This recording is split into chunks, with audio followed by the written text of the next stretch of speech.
Qəbr əzabım varmı? Qəbr əzabı var. Buradakı qəbir deyil sadəcə olaraq. Bərzəx aləmidir, başqa bir aləmdir.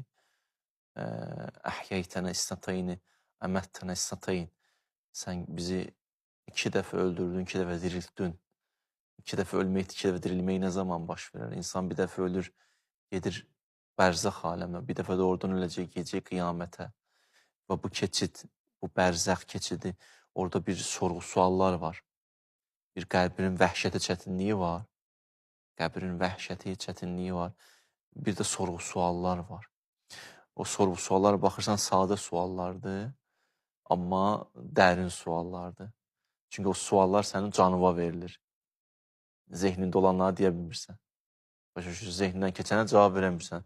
Canınla əgər yaşamırsansa, canıva hopubsa cavab verə bilirsən. Ona görə bir nəfər deyirdi ki, Quran insanın nə qədər həyatına daxil olubsa, o qədər Quran əhlidir.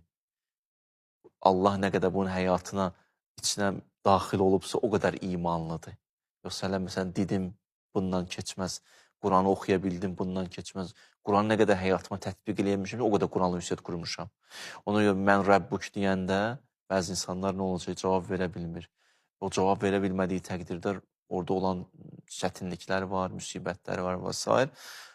Bunlar dinimizin bizə izah elədiyi mövzulardır ki, yəni hədislər çoxdur bu mövzular haqqında.